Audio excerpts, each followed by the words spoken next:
Hi, my name is Brian Fitzgerald. I'm here in Wichita, Kansas, the air capital. You know, on a good day here in Wichita, you can see all types of aircraft, from B-1 bombers to F-16 fighters, Boeing 747s, Learjets, King Airs, Cessna Citations, you name it. All the heavy iron. But that's not what we're here to talk about today. No, this is about ultralight aviation. This video is an overview of the sport.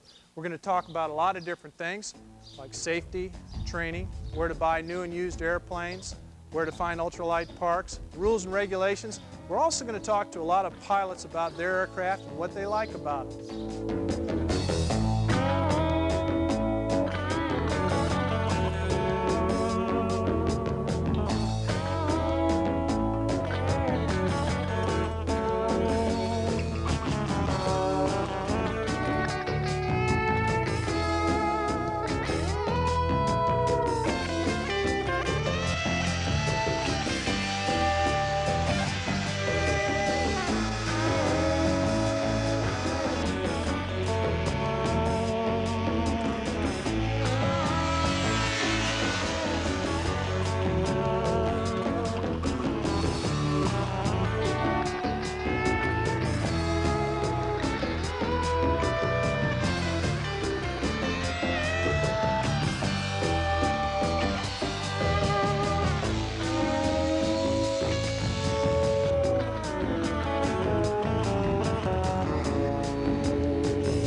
The history of ultralight flying is not hard to trace. It's basically an outgrowth of the hang gliding movement that started in the 70s. First were the foot-launched machines, whose engines were primarily used for auxiliary lift. Soon after that, aircraft with larger engines and better controls and landing gear began to appear. Particularly in the open cockpit variety of ultralight, you're interacting with the environment in a very direct way. You can feel the air temperature rise when flying into a thermal, or feel the temperature drop as you fly downwind of a lake or river. The visibility is excellent. You can see all around. Because ultralights have a large wing area compared to their overall weight, which is called low wing loading, you feel every air current and turbulence.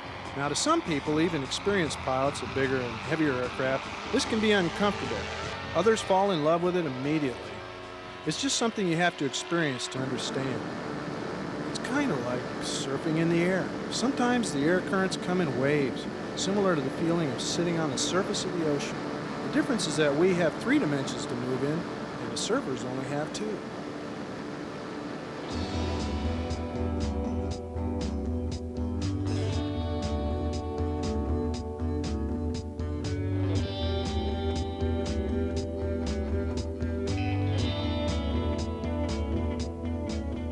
In response to the groundswell of homegrown aviation activity, the FAA announced in the early 1980s a new FAR, or Federal Air Regulation, called FAR Part 103. This is the regulation which pertains to ultralights. In recognition of the simplicity of our aircraft and the recreational nature of our flying, Part 103 is a less rigorous standard compared to the complex regulations required for the rest of the flying community. Still, many people, licensed pilots included, think ultralights are unregulated by the government, and this is false. Here are some of the high points of FAR 103's definition of an ultralight. First, an ultralight cannot weigh over 254 pounds. It is limited in level flight to a speed no faster than 55 knots, which is roughly 63 miles per hour, and has a stall speed of no more than 24 knots, about 28 miles per hour. An ultralight can carry only 5 gallons of fuel, is limited to carrying 1 person, and can fly only during daylight hours. Ultralight pilots are not required to have an annual flight physical. There are quite a few pages to FAR 103, and I'm only covering the high points here. If you want to fly ultralights, it's important to understand Part 103. You can obtain a copy of 103 from the FAA by calling or writing the regional office nearest you. They're in the phone book under Government Offices, United States Department of Transportation.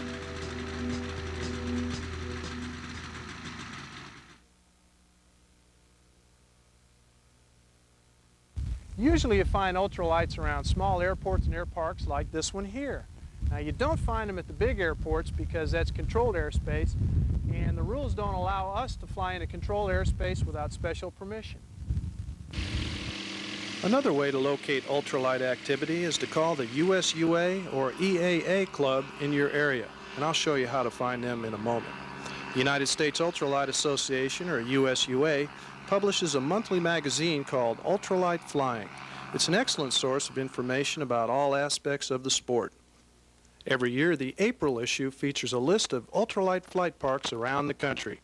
You can also ask pilots around just about any airport and somebody will know where ultralights are flying. Now, I just mentioned the USUA and the EAA. The United States Ultralight Association, or USUA, is based in Mount Airy, Maryland, near the nation's capital. They're the only national organization dedicated solely to the advancement of the sport. They've been given acknowledgement from the Federal Aviation Administration, the FAA, to provide a licensing program for ultralight pilots. They have a training system and licensed instructor pilots. The idea is for ultralighters to self-regulate rather than have the government spend its time and our tax money regulating us. There's also the EAA, or Experimental Aircraft Association, based in Oshkosh, Wisconsin. They have ultralight chapters around the nation and are recognized by the FAA for their ultralight pilot licensing and safety programs, too. I traveled to Mounds, Oklahoma, just outside of Tulsa, to meet with the members of the Green Country Ultralight Flyers organization. The Green Country UFO is a USUA chapter and is one of the largest clubs of its kind in the country. It has been recognized as a USUA Club of the Year for its excellence. Here's the president of the club, Richard Harrigill. Right now, 193 members in our club, and we're hoping that before the end of this month goes up, we'll go to 200, which will be our all-time record and hopefully a world's record. The way to get your club big is that first off, you have to have all your club members that want a big club, and it's not, a lot of people don't want that. There's a lot of problems with a bigger club as far as having to print up 200 newsletters every month.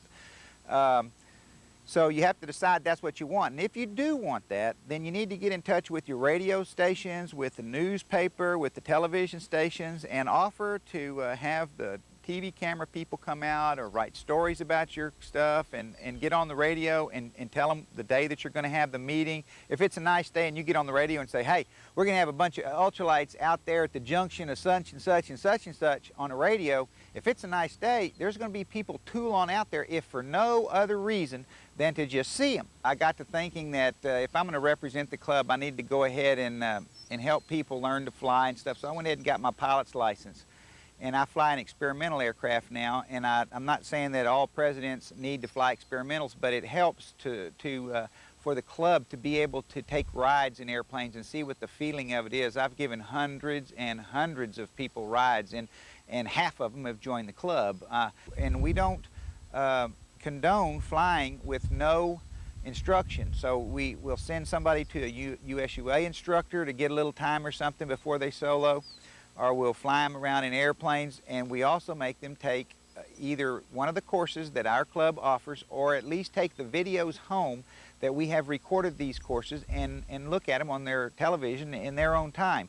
And it covers everything from what happens when you stall, or what happens when the thunderstorms come up, and fuel consumption and dead stick landings and all the things that happen to ultralighters just from the everyday course of flying around pastures.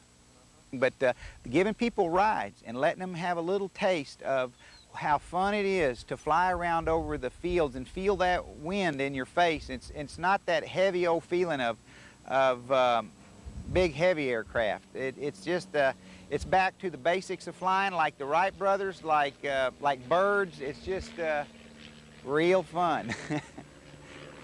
And he's doing it right there.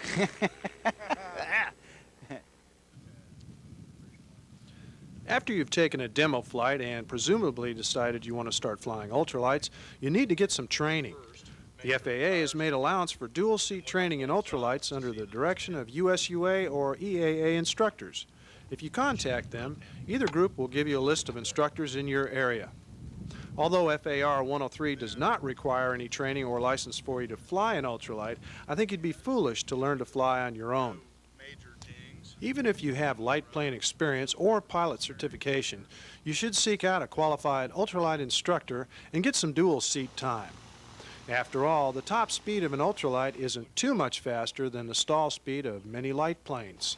Ultralights fly differently than Cessnas and Pipers. There's no slighting your previous flying accomplishments for you to have taken some training. Even Chuck Yeager got properly checked out before flying ultralights. It's money well spent. Tim Schwartz is a BFI, which is the USUA's Basic Flight Instructor Rating. Hi, my name is Tim Schwartz, and I'm a USUA certified basic flight instructor, now working with Higher Planes Incorporated, builder of the Mitchell Wing. And I'm leaning against a Mitchell Wing T10 right now. To be a BFI, you're required to take 15 hours of dual instruction with another USUA certified instructor, no more than 5 of which with the advanced flight instructor with which you will be taking your test. So I ended up taking 12 hours with Bill Barden of Lodi, California, and then went to Turlock, California, where I flew with John Fletcher, who is an AFI, and took the written and flight test for the AFI there. I also had to take the Fundamentals of Instruction test from the FAA. One of the important points that I try to bring home to my students is the fact that you should always have at least one emergency landing site available at all times due to the notoriously unreliable nature of ultralight engines. Also, the point that education is half of the entire thing, and that if you have an airplane, that's only half the story. And just because you don't need a license to fly single-seater does not mean that it will be safe for you to just hop in it and go. I know a lot of ultralight pilots that got into it in the early days, and the hit and miss flying, teach yourself to fly technique, and I've heard a lot of stories about people who didn't make it that far. And in fact, know some people who through not wanting to pay the money or not wanting to swallow their pride enough to learn how to fly have crashed ultralights. None of them that I know personally have been seriously hurt, but I think it's a definite possibility in the future. The USUA also has a set of written tests that are administered at various levels in the airman's program. And the first of which is the pre-solo written test, which covers questions such as fuel-oil mixture on an ultralight, a couple of questions about judgment, judgment calls, what would you do if your engine quit, etc. Very broad. And then for the pilot's test, it gets a little bit more involved and starts talking about airspace and 103 legalities. And for the BFI, it gets even more involved and gets very specific on airspace and how to actually administer the paperwork and whatnot of being a BFI. I think a very important hallmark of the USUA program for instruction is the fact that it's ultralight instructors teaching ultralight pilots, and instead of just going out and someone buying an ultralight and learning to fly in a Cessna, they're getting all the special considerations of slow flight and somewhat unreliable engines and a lot of background that they wouldn't be getting if they just went and did the general aviation thing and then hopped in and hoped for the best in an ultralight.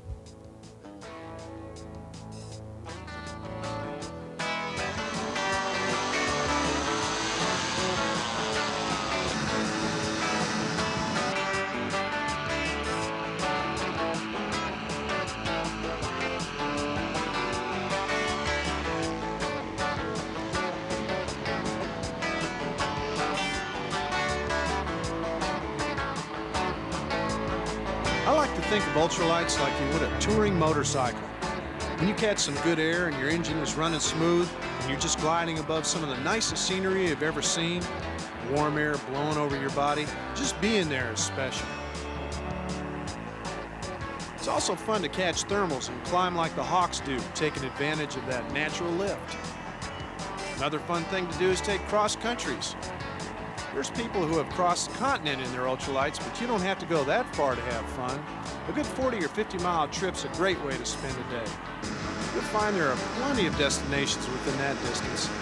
Usually you want to go cross-country with one or more other flyers and their planes. Some pilots have CBs or other types of radios to communicate with along the way.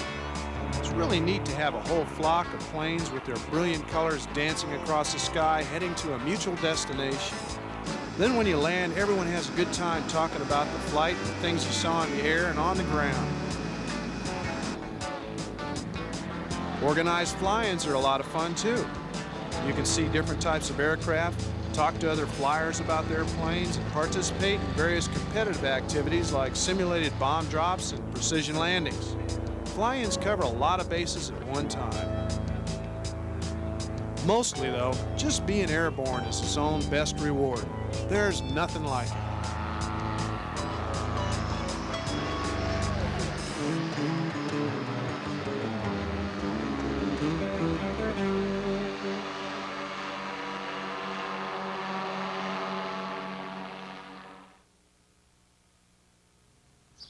If you talk about ultralight flying in a group of people, you'll always get somebody who brings up the so-called safety issue. It seems like a lot of people think that we're all daredevils or that these planes are inherently unsafe. Here's the safety facts. First, if you examine the physics of ultralights, there's a lot going for them in terms of safety. They have much less kinetic energy than other more massive and powerful machines. Let's compare with the automobile. Your car traveling at the same speed as an ultralight carries the potential for a far deadlier impact due to its much higher mass. Ultralights cannot weigh more than 254 pounds, much less than a car. Cars also travel closer together. The possibility of collision is way higher for cars than for ultralights and airplanes in general. These facts alone greatly lessen the possibility of accident or injury. The advent of ballistic parachutes for ultralights has increased the safety factor even more. They'll bring your entire aircraft down in the rare case of a mid-air collision or the occurrence of an engine failure over rocky terrain or heavy forest where gliding to a landing is not possible. Now, back when the sport started, structural integrity was a big question mark. I don't think it is anymore. Regardless, I advocate sticking with proven manufacturers. If a company's been building and selling ultralights for at least 5 years, you can figure they probably know what they're doing. They understand the craft. 10 years is even better. Now, this is not to say there aren't going to be great designs from new builders. Just school yourself before you buy. Talk to other flyers about any aircraft that you're interested in flying. These days, generally speaking, structural weakness is not the problem. Lack of proper maintenance and poor airmanship are the real problems. If you are careful to maintain your airframe and your power plant and your flying proficiency, the probability of accident is very low. As in any motorized sport, there is always an element of danger, so you've got to be careful. But with proper maintenance and prudent airmanship, ultralights are safe.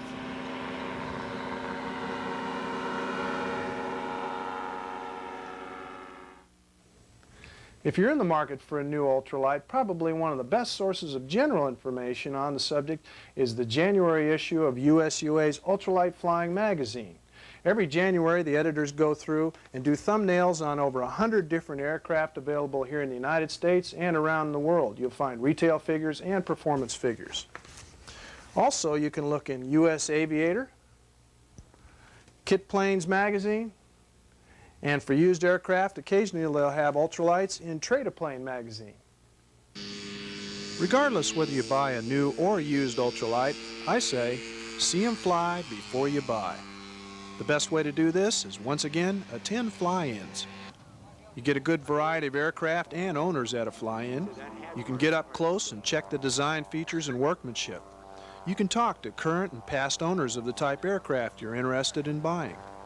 In addition to the giant fly-ins like the EAA's Oshkosh, Wisconsin annual, there are plenty of smaller ones all over the country all the time. Check the USUA and EAA clubs for schedules of their events. Fly-ins are a great time saver when you're shopping. Now, if you're buying a new machine and can afford the extra expense, it's always helpful to visit the factory. Remember, as an ultralight owner, it's your responsibility to make sure your ultralight fulfills the legal requirements as outlined in FAR Part 103. It's not the responsibility of the previous owner of a used airplane or the manufacturer of a new one. The current owner of an ultralight is responsible for acceptance under Part 103.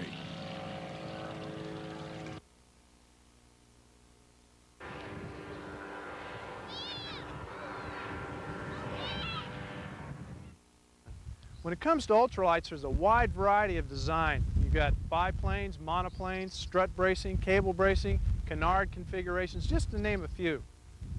Next, we're going to talk to some pilots about the planes they've chosen and see why they like them.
Hi, I'm Dwayne Life. I'm the builder of this Kolb Firestar. I fly off the Norwich Airport, elevation 1500. When I bought this airplane, it looked real simple.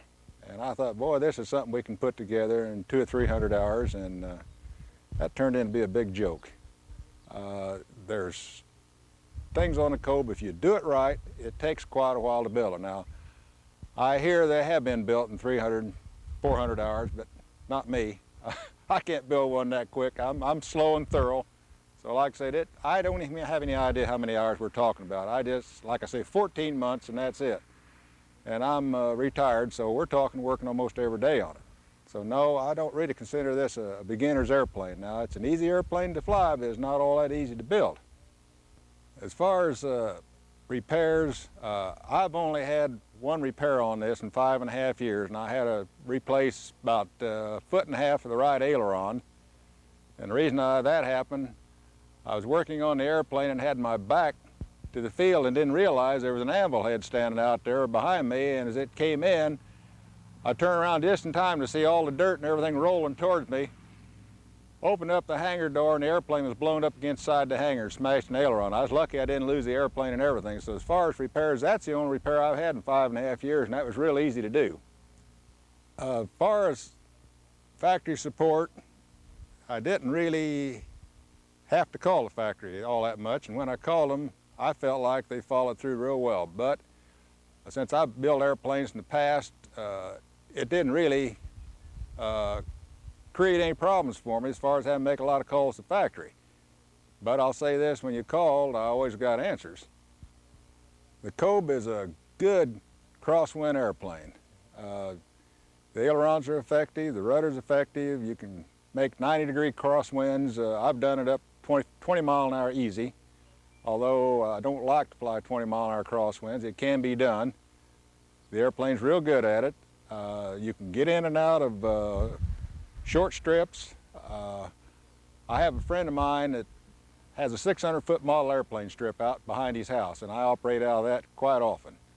I fly up to see him and land on this 600-foot, and of course it's out in the middle of the field, so I can drag the airplane in, plop on the end, and probably don't use 100 foot of it on landing. Take off, I'm in the air, 100, 150 foot, depending on the temperature, and I weigh 200 pounds, so I would say the airplane is just real good in and out of short fields. I've been in on rough fields and no problem at all. The airplane is real good for cross country. Of course, with 5 gallons of gas, you're limited to, I can stay up, depends on how fast I'm pushing the airplane, but most of the time I can plan on 2 hours to 2 hours and 20 minutes on 5 gallons of gas on a 377 engine.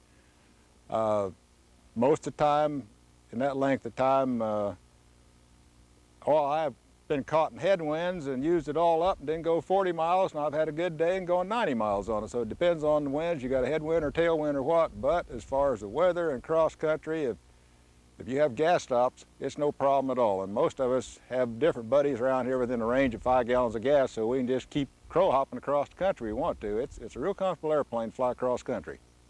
A Kobe is so easy to fly. If you know how to fly an airplane, you can fly a Kobe.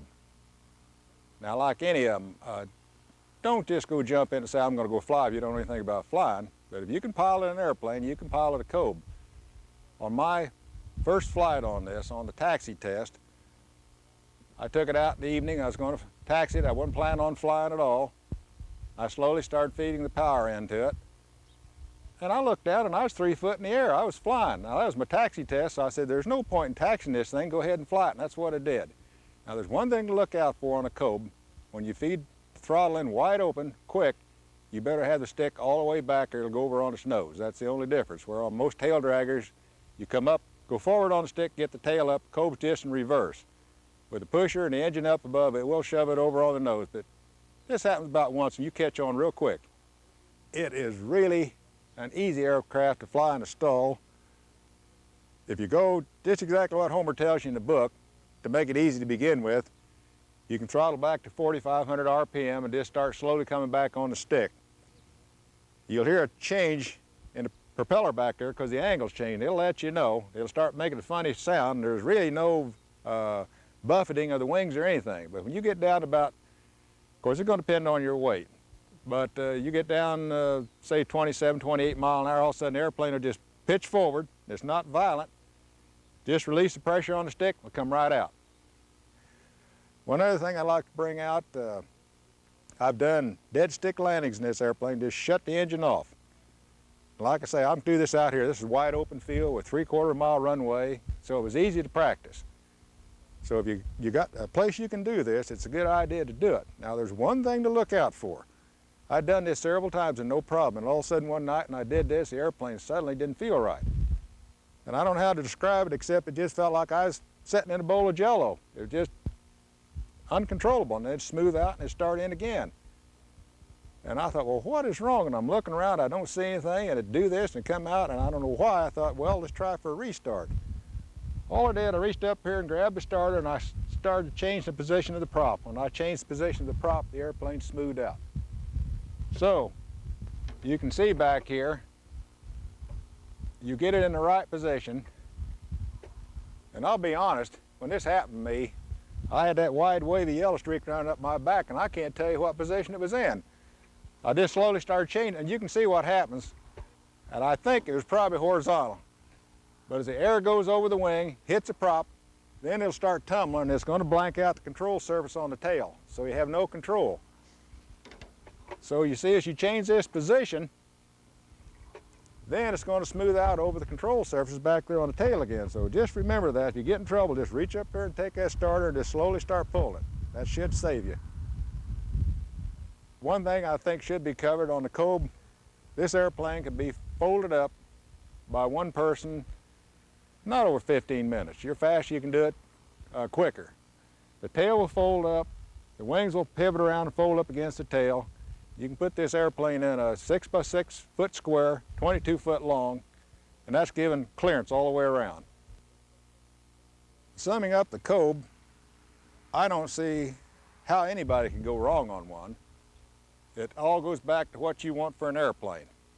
If you want one to look like an airplane, to me this doesn't look like one. But what is an airplane? Wings, tail, engine, I've got that, so you know it's an airplane. You get right down to it. So, but as far as saying yes, I would buy another one or advise anybody to buy one or build it, sure, you bet, it's a good airplane.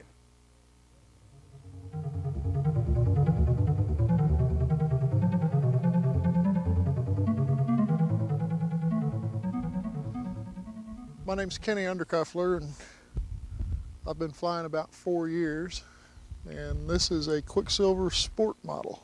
For a first-time builder, I would really recommend a kit similar to this, if not this one itself. The instructions are real precise.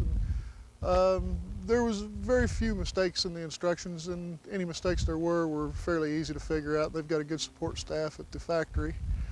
And this is my second kit to build. I helped build the first kit, and then I've built 2 kits since.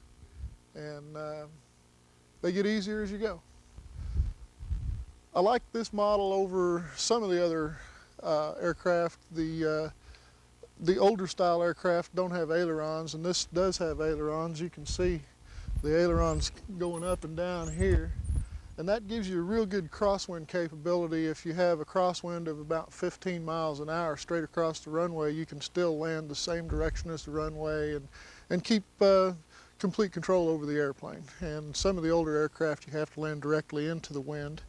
And this is a much better system, I think. The bottom cover on the wing is to clean the airfoil up. Some airplanes have just a top surface fabric, and then the bottom is all open, and it gives it a parachute effect, really. It gives it a whole lot more lift than this has got, but this, since it's got less drag, performs a little better in the air. It'll take off it doesn't take off as good as the Sprint does with the single surface wing, meaning the Sprint will take off in a shorter distance. But the speed and maneuverability of this, I just don't think you can beat it. It's real good. It breaks down in about an hour and 15 minutes, and it'll put back together in about 2 hours with the pre-flight check and everything. The time involved in that, and it also takes 2 people. The time involved in finding someone that wants to come out and watch me fly is kind of prohibitive. So I don't fly much when it's broke down, and every once in a while when I feel like I need to fly a lot, then I'll leave it set up for a while and pay a little rent to keep it out in the hangar, and I'll get that out of my system, and then it'll go back in the garage for a while until I get me an airstrip of my own. I think this airplane would be just fine for a beginner. The skill level that is required to fly this isn't any higher than the skill level required to fly any of the other ultralight type aircraft. With proper instruction, I'm sure a beginner would have no problem and just a heck of a lot of fun with it. The only differences between this airplane and, say, the Sprint model airplane is your air speeds have to be just a little bit higher in this. The stall speed is a little bit higher, but the controls are real smooth. They're easy. I have a built-in trim system on this where I can fly hands off at any speed I want. There's a little trim tab on the tail that moves up and down and will help me fly either real slow with my hands off the stick or real fast with the hands off the stick, and that makes it real convenient. For short field landings, you'd just be amazed. Taking off is just a matter of giving it throttle and pulling the stick back, and within about 40 or 50 feet it seems like you're off the ground and flying, and landing is real smooth. If you are a competent pilot, there's no reason to bounce or anything. The airplanes are so easy to fly, they're so forgiving that there's just no difficulty in it. Anyone with good hand-eye coordination could fly one of these airplanes without much difficulty, I'm sure. These are a lot of fun, but they're, you know, like a motorcycle. If you ride a motorcycle crazy, you'll get hurt. If you fly one of these crazy, you'll get hurt. If you don't know how to ride, you'll get hurt. And if you don't know how to fly, you'll get hurt. Probably a whole lot worse.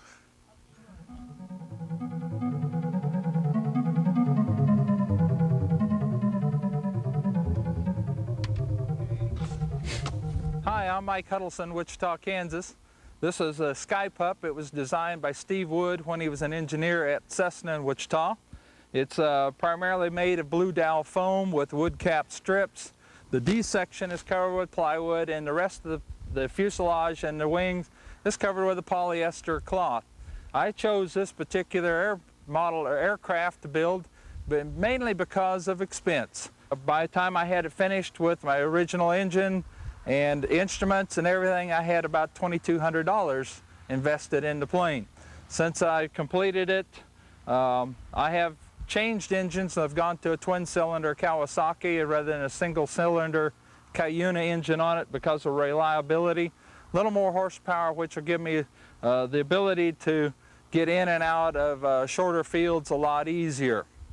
This particular aircraft, since it does not have ailerons, has rudder elevator control only, but because of the dihedral in the wings, it's quite easy to fly. You just use the rudders to initiate a turn, rudders to stabilize the turn and come out, much like you do with a conventional aircraft, for instance, and very stable aircraft to fly.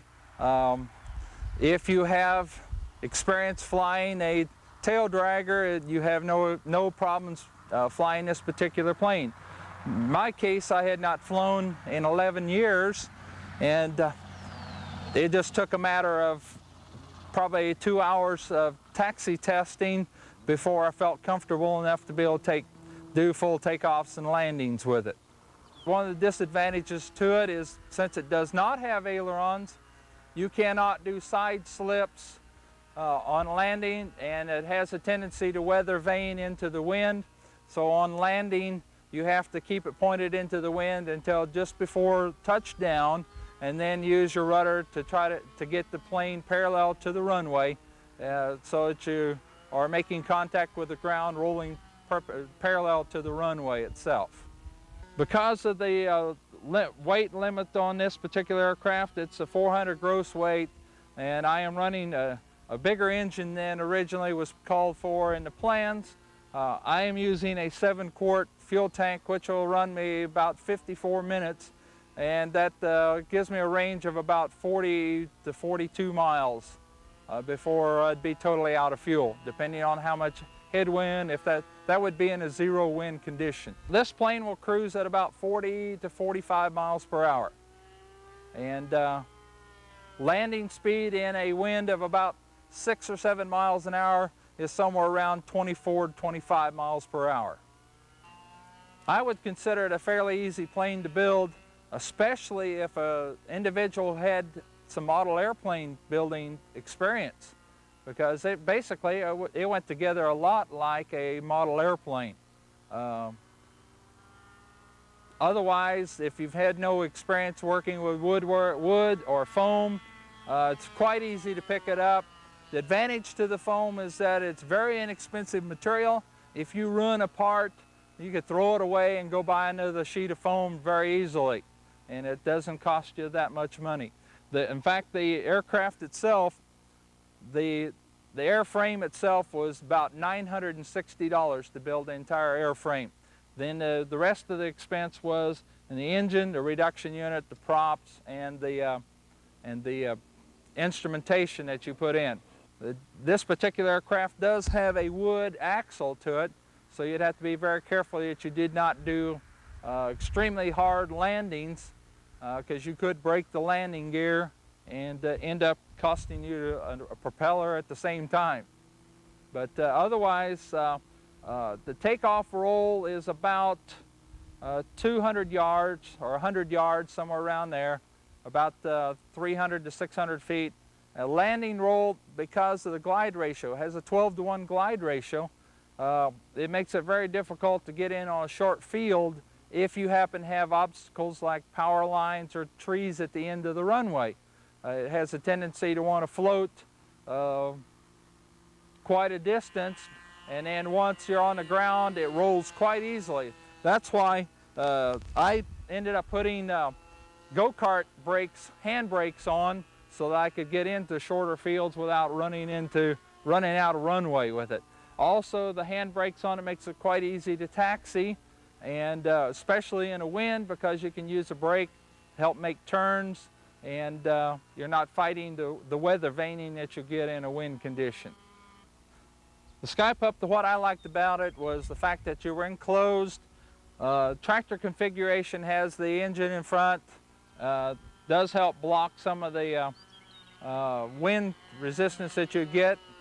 Because it is a clean design, it does fly very easily.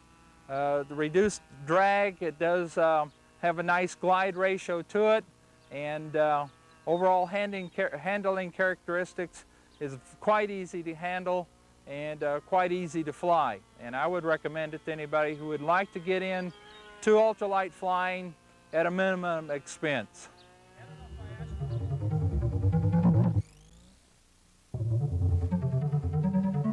Hello, I'm Bill Chilcote, and we are at the Ambassador Air Park near Mounds, Oklahoma. This is my home field, and it is also the home location for the Green Country Ultralight Flyers organization. This is my weed hopper. This is one of the granddaddies of the ultralight. The weed hoppers started in the late 1970s, and they were built as a true ultralight from the ground up. This is a Model C weed hopper. It's powered by a Rotax 277 engine. It's a 28 horsepower engine, single cylinder. I've got a Perry P-tip prop on it. The weed hopper is a 2-axis controlled ultralight. By that we mean it has elevator and rudder for controls. It does not have spoilers or ailerons. Therefore, it is a little bit limited as far as crosswind capability and performance. Normally, you would want to always take off into and land into the wind with a weed hopper. Okay, the weed hopper weighs less than 254 pounds, and that is a requirement to be considered an ultralight. This aircraft here weighs in at about 230 pounds. The wing surface area on this aircraft is 168 square feet, which is more than a Cessna 152. This aircraft is also stressed for more gravitational pull, both positive and negative, than a Cessna 150. This is stressed at a positive 8 and a negative 3 Gs. Very strong aircraft. The weed hopper is definitely a good entry-level aircraft. As we mentioned, it's very strong, it's very safe, it's very secure, it's very forgiving, it's very docile. Therefore, it is certainly a good aircraft for someone to become introduced to ultralight aviation. And we have found that, as we mentioned earlier, there's a lot of these aircraft in our club. We've got people in our club that have been flying these aircraft for the duration of their ultralight career, which in some cases is in excess of 10 years. The takeoff roll on the weed hopper is normally no more than 200 feet. Of course, that varies with pilot weight and weather conditions, but under normal circumstances, the takeoff roll is not in excess of 200 feet, and they can be landed easily in a distance of about 400 feet. I do take several cross-country trips in my weed hopper, and the fuel capacity, of course, on an ultralight is 5 gallons. My weed hopper with this engine burns about 2.5 gallons an hour. So you can fly at cruise speed around 45 miles an hour. So on a short cross-country hop, on a non-stop, about 80 miles would be a good cross-country trip. The weed hopper, in its normal configuration, will stall at about 23 miles an hour. And this weed hopper here is trimmed out very precisely. You can actually fly it hands off at a certain RPM. At about 5,000 RPM, it will fly straight and level, and it does not dip to the right or to the left. When you bring the plane into a stall, it will begin to buffet just slightly, and it will then just gentle nose down, and it's recovered from the stall immediately. You can have this plane folded down with the wings removed in about 20 minutes, and it takes 20 to 25 minutes to reassemble it. The weed hopper comes as an assembly kit from the factory in Clinton, Mississippi. When one purchases a weed hopper, it takes about 6 weeks for all of the components and the wing sails to be manufactured. Then the procedure would be for the new owner to travel to Clinton, Mississippi, where he will see his weed hopper completely assembled on the floor at the factory. That way the owner knows that everything is there, everything is fitting, and there's no problem with the aircraft. There's no question, and you can see what it will look like ultimately when you put it together yourself. Now, James Thornton suggests that you help him take it apart at the factory and pack it in the various packing crates, and it would be transported back to your home location, where at that time you would reassemble the kit. And on a Model C weed hopper such as this, which has, by the way, has been replaced with an improved version called the Standard. It's the same, basically the same airframe, but it's now called a Standard with various improvements. You can assemble this kit from the packages in about 8 to 10 hours. It's strictly an assembly kit. All the bolts, the nuts, the brackets, everything that you need to fly the airplane, with the exception of gasoline, is provided by the factory.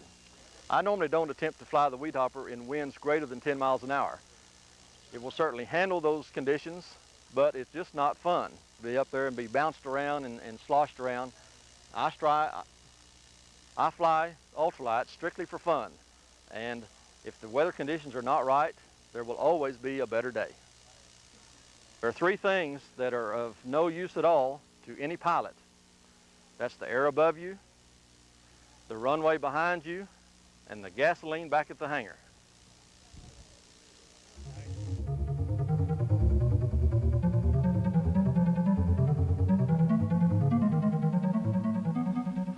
Hi, I'm Tim Ford.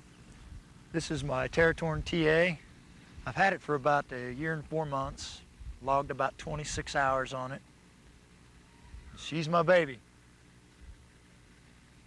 This is only a dual axis controlled aircraft. It doesn't have ailerons, so it can't withstand any crosswinds. It has spoilers rather than ailerons, which just spoils the lift and allows the wing to drop, but it's real slow and doggy. I've done a few cross countries on it. I've probably gone about 60 miles from my home base. It's pretty gentle. It's real forgiving, except a crosswind. Will not take a crosswind. This one travels along about between 33 and 35 miles an hour. If you're into a headwind, it's less, and if you have a tailwind, quite a bit more. I think the VNE, which velocity never exceed on this aircraft, is about 75 miles per hour. I've never been close. Top speed I've had in this one's probably about 40.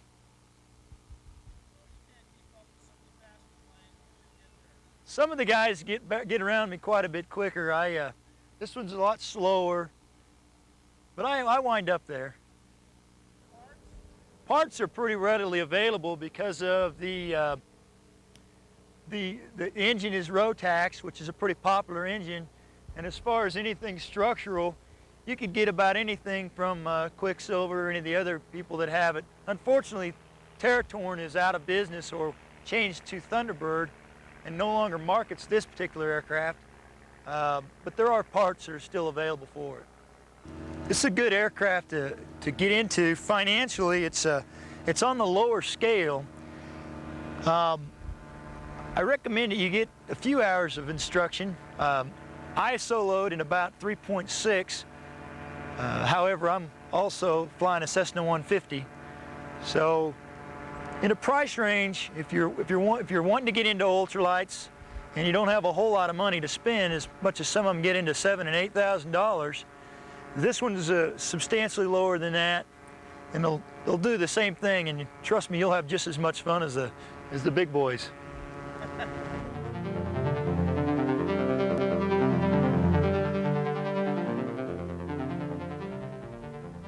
This is a fine example of a Mitchell Wing A10. This is a single-seat version of the aluminum Mitchell Wing, which was derived from Don Mitchell's B10, which was made of wooden fabric. The hallmark of Mitchell Wing has always been its engine-off gliding ability, and the A10 has a glide ratio of 16:1, and in very honest terms, it's a 16:1 glide. In fact, it's very difficult to make a Mitchell Wing land if you come in too high or too hot. It's very hard to lose altitude. The Mitchell Wing A10 is very fuel efficient with the Rotax 277. In fact, It's been there was a Mitchell Wing A10 which held the 1992 Worthington Cup that flew 274 miles on a little bit over 4 gallons of fuel. I occasionally shut the engine down. There are other pilots who are better at hooking thermals than I am, and I've restarted the engine in the air several times. It's always nice to have an airport under you if you're just starting doing that. And it does help hone the skills of dead stick landings, because any ultralight pilot is just one spark plug wire away from being a glider pilot. As far as rough field landings go on the Mitchell Wing, this plane has the standard rear wheels, which are a bit smaller, although we do have bush landing gear. As you can see, there is quite a bit of spring in the suspension, and it will ride over quite a bit, although there are planes that are better suited to rough field landings. Besides the 277, as far as engines go, they used to be produced with the Zenoa single-cylinder 22 horsepower engine. And the entire ultralight industry has basically gone to Rotax, and we've gone with them. We could put a Zenoa on one if you would like. They are just slightly more fuel efficient if properly tuned. Although the 277 seems a way to go on an A10, as the next highest up Rotax that's currently produced, the 447, would push the A10 straight through its V&E in level flight and possibly in a climb. The 277 is ample power. The Mitchell Wing A10 requires checkout before you fly it in the Mitchell Wing T10 two-seater, because it is a bit different. The wingtip rudders control not only yaw, but also the roll axis of the plane. It is a full 3-axis plane with stabilators on the trailing edge of each wing, which are controlled through a mixer stick arrangement. And that controls both pitch, and it gives technically roll authority for coordination of turns. Although the Mitchell Wing could be flown all day long in a coordinated, almost coordinated manner, with just the rudders and the pitch input. Just the efficiency of the Mitchell Wing attracts me to it, and also the looks, which are quite striking and different, and the portability. You take 3 bolts out of each wing and they fold over, and it trailers quite easily. The Mitchell Wing has never really been a beginner's airplane. It is stable in all 3 axes, although the pitch stability, you have to be on top of it and be flying it. A beginner would be probably better suited in something that flies a bit slower and would be more stable and a little bit easier to land. The Mitchell Wing takes better judgment on landings to ensure that you land where you want to land.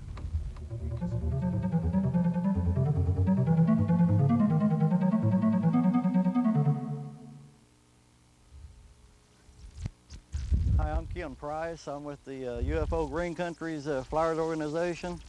I've been flying the ultralight for about 1.5 years. Craft is about 10 or 12 years old. It's originally built in Texas off of, I'm not sure, but I believe they copied it from the Phantom. On a crosswind, it handles pretty fair. It gets blown around some, but it does have the aileron where you can correct most of it. Well, landing the Spitfire doesn't really make much difference. The only time I had trouble landing, it was in a plowed field. It doesn't handle plowed fields, but hard surfaces or grass, it'll set down pretty nice. I've stalled this Spitfire a few times with power on. With power on, you have to hold the stick back quite a bit. When you hold it back, it'll start trying to fall one side or the other, and it'll do this several times before the nose finally just breaks over. It's a fairly gentle one, and it comes out of it pretty quick. Now, when you stall it with the power off, it doesn't wiggle quite as long. The wing, it doesn't flutter. It just more or less breaks over a little more violently and takes a few more feet to recover. On this aircraft, I have made a few repairs on it. I replaced a cage rail from a hard landing, but the parts for it are easy to come by. They're a little bit high, but they still make the aircraft in Texas.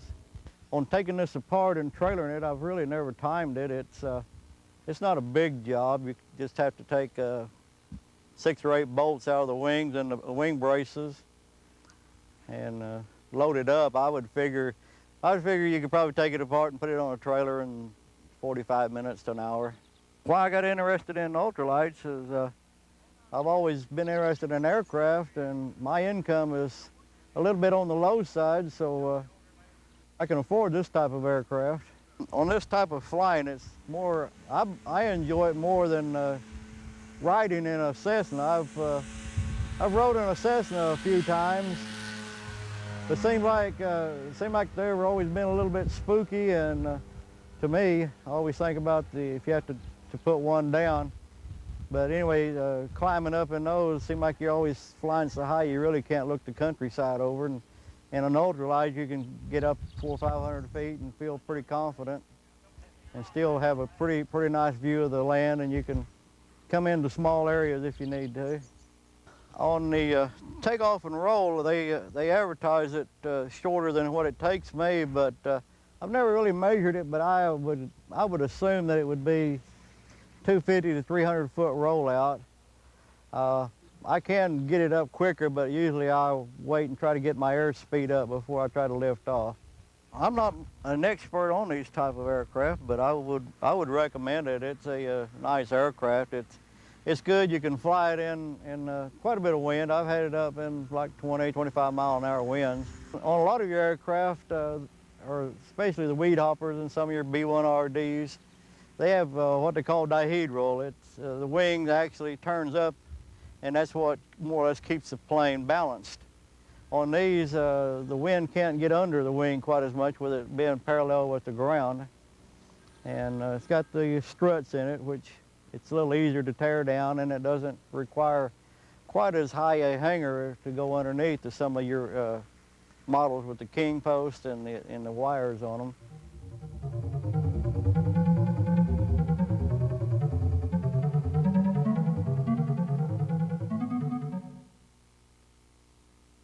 Hi, my name is Perry Wiggin. I'm with the Green Country UFO Ultralight Flyers Association there. This is a toucan trike, comes out of South Carolina there, and it's basically a hang glider with a trike underneath it. With the other ultralights and experimental aircraft, you have to have a hangar. You have to have a place to house it to keep the ultraviolet rays of the sun off of the wing itself.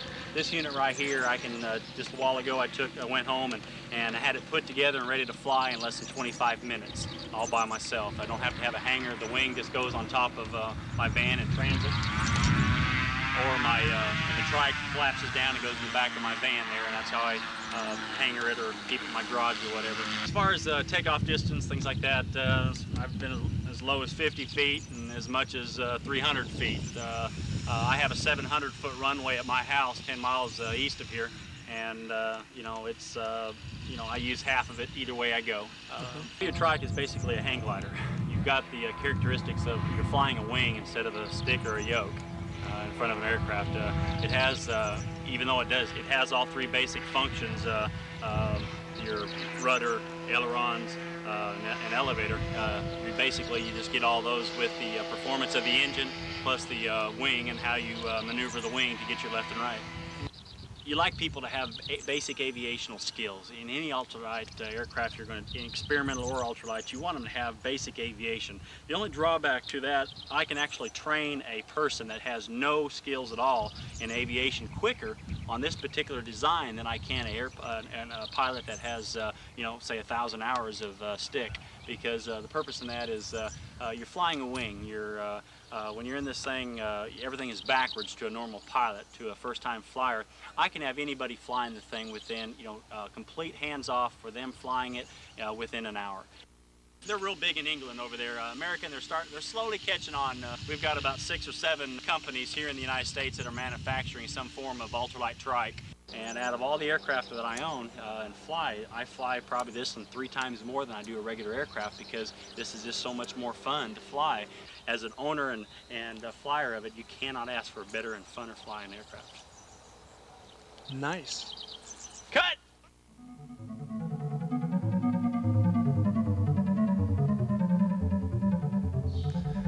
This is my ultralight. It's a Quicksilver MX It used to be their base model. This one's quite a few years old. I've had it for about 3 years. It's very easy to fix. Now they're very particular. You just don't put an airplane together like you do a hot rod or something. Everything has to be just so.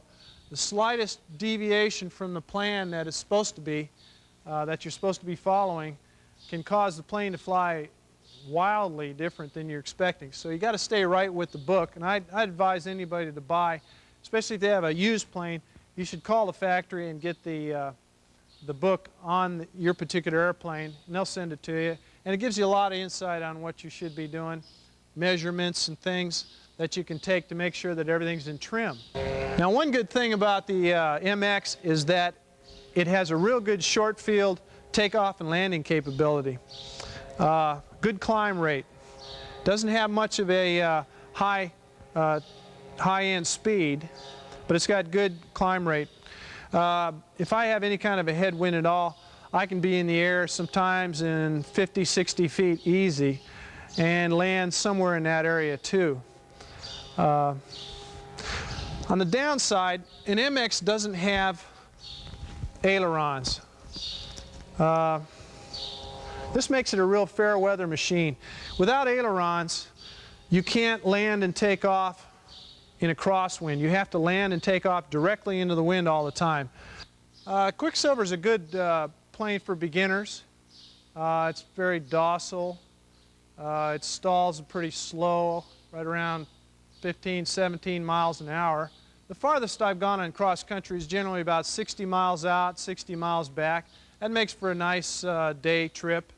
You can get about 35, 40 miles an hour airspeed, equivalent ground speed depending on your winds. It's not a fast plane, but ultralighting's not for speed anyway. If I am with a group of other ultralights that have the double surface wings or have fairings or whatnot and larger engines, they can pretty much leave me behind. In fact, they can hardly stay back with me. I generally fly a lot slower than they do and get there later, but it's not a big problem. If you're in a big hurry, this isn't really your kind of sport anyway. You can find these Quicksilvers, these old MXs, all over the place. You can get them from anywhere between $2,000 to $4,000. They're generally all getting to be pretty old because this design hasn't been made by Quicksilver for some years. But they're still a good value, and if your engine's running good, they're a lot of fun to fly. The MX is a pretty good plane for beginners and experienced pilots alike. Most experienced pilots are going to want a little bit more performance. Like I said, you're only going most of the time about 35 miles an hour in an MX, and in ultralights you're allowed to go a good 55 anyway. So this is a slower plane, but it climbs really good, and it's docile. It stalls at about 15 miles an hour airspeed. So you're not having to come in as hot as you do on some of the other double covered wing ultralights and that sort of thing. So especially if you're a beginner, I would highly recommend the MX.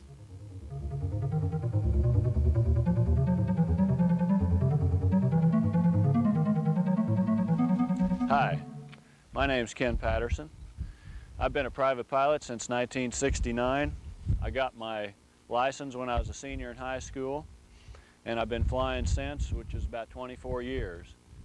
I flew for almost 10 years as a private pilot, realizing that flying a fixed wing was not the sheer fun that I was wanting to get into when I was flying. And at that time, the ultralight movement had just started. So in 1978, I bought my first ultralight, which was an Easy Riser, which was one of the pioneer ultralights back then.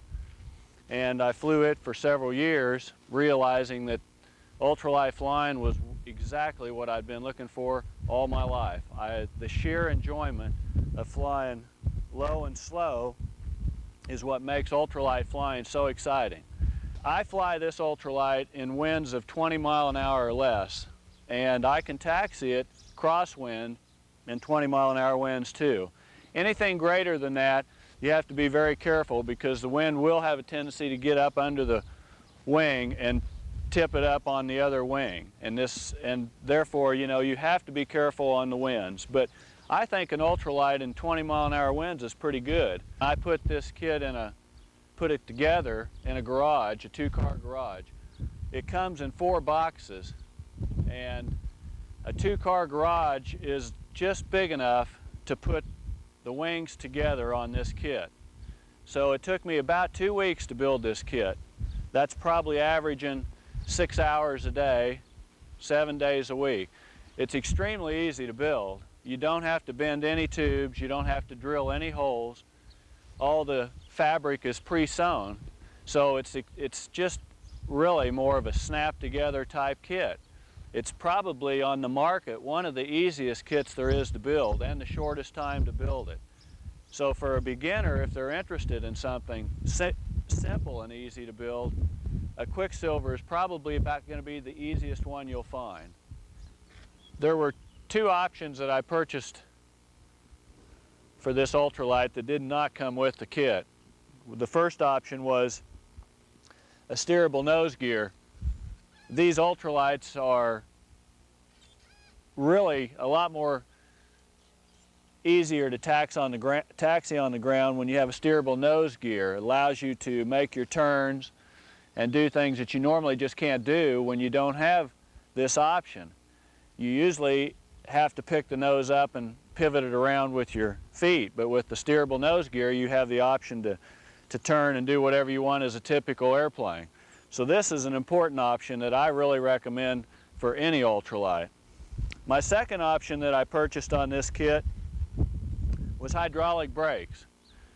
These brakes, you don't have to have brakes on an ultralight, but I recommend it simply for 2 reasons. Well, I fly off of an airport that has a hard surface runway, and when you land this ultralight on a hard surface runway with the engine at idle, it just continues to go down the runway. You just can't stop it unless you get it over in grass. So I realized then I was going to have some braking power. My second reason I bought the brakes was because there are times I do fly in and out of short strips, people's front yards that have an acre or 2 around their house, and I find it necessary sometimes the minute I land to use brakes in order to prevent from hitting some obstacle that might be in front of me. So brakes to me are real important for the reasons that I love flying these. I chose a Sprint over a Sport for 2 reasons. One reason is my whole basic philosophy for flying ultralights is slowness. I like to go slow. A Sport is going to cruise about 10 miles an hour faster than this ultralight. It's about 55 on a cruise, whereas this is about 45. And that is the first and most important reason. The second reason is a Sport has a double surface wing. As you notice here, this is a single surface wing. Therefore, it's a lot more forgiving in stalls, and it's a much more docile ultralight than a Sport. So flying low and turns, especially tight turns, low to the ground, or anything like that, or even stalls 100 or 200 feet, I would much rather be in this than a Sport. Preventative maintenance like changing the fuel filters, spark plugs, drive belts, air filter, and a few odds and ends that are just simply preventative maintenance has kept this thing running perfectly. It's a good enough cross-country ultralight that you can go short distances and really enjoy the scenery in the area that you live at, but it's not something I would take for over 100 or 200 miles. You can do it, it's just all my flights have been short and local.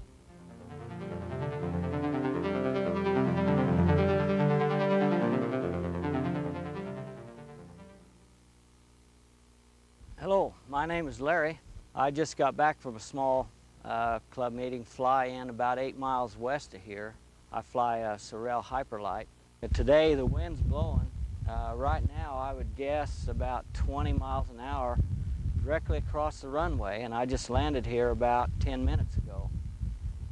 So it does have good crosswind capabilities. I've changed a few things on it.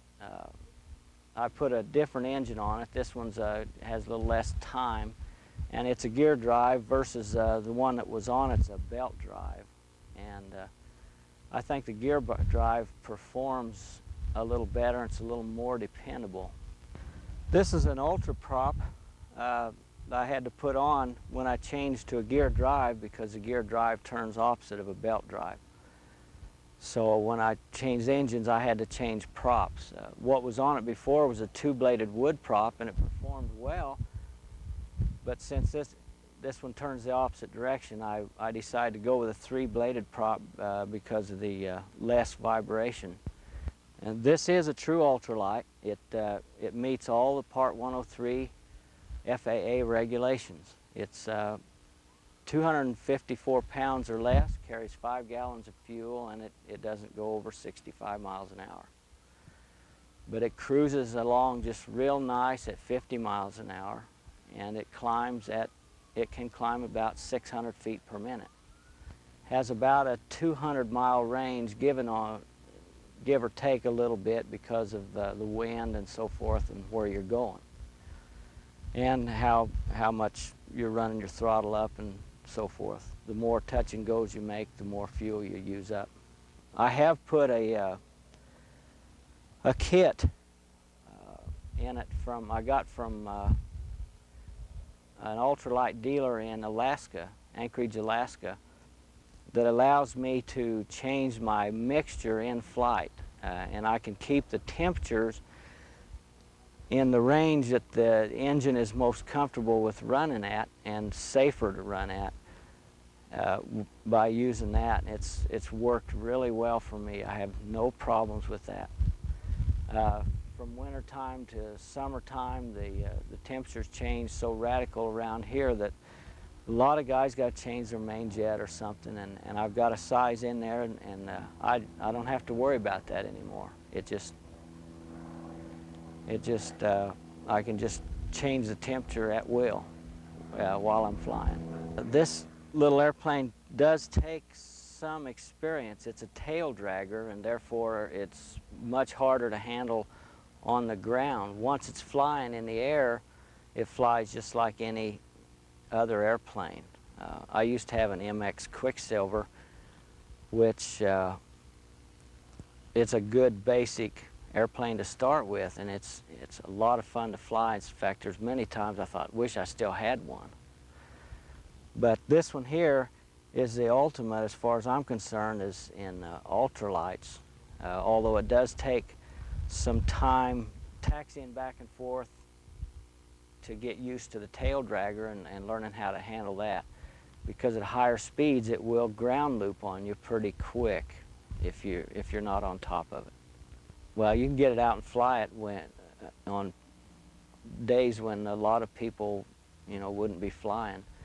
However, I prefer the nicer days myself.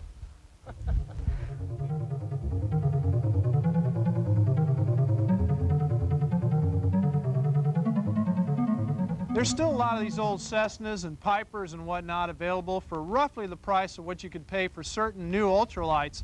So naturally the question arises, why not buy a so-called real airplane instead of an ultralight? Here's some things to consider. First, if you like the idea of being out in the elements and feeling the wind in your face, you only get that in ultralight type airplanes and some of the old biplanes that are still around. It's a retro type of flying that takes you back to the days of the barnstormers, back to the beginning of powered flight. The second reason is the low cost. If you're just interested in recreational flying, you can get airborne in an ultralight for a lot less money than you can in a certified aircraft. Third is what I call the low hassle factor. Certified aircraft are regulated by a significant amount of federal rules that mandate a number of expenses not found in the less regulated ultralight style of flying. Certified pilots are required to take periodic competency tests. Certified aircraft are required to have annual inspections and must comply to any airworthiness directives ordered by the FAA. Now, in the areas of maintenance and safety, it is wise to approach ultralight aviation with the same attitude as a certified pilot and owner of a certified aircraft. Engines need periodic overhauls, airframes need periodic detailed inspections, Weather conditions need to be respected and airspace rules must be followed. These things are universal. With ultralights, though, you don't need to prove your competence to a federal examiner every year, and you don't need to pay a doctor for a physical. You are responsible, and the ultralight pilots I know take that responsibility seriously. In a way, the way I see it, flying ultralights embodies one of the most important aspects of the American spirit. Personal freedom tied to personal responsibility. Yeah, I know, it's getting a little serious. Heck, if you really want to know, the main reason to fly ultralights is because it's so much fun.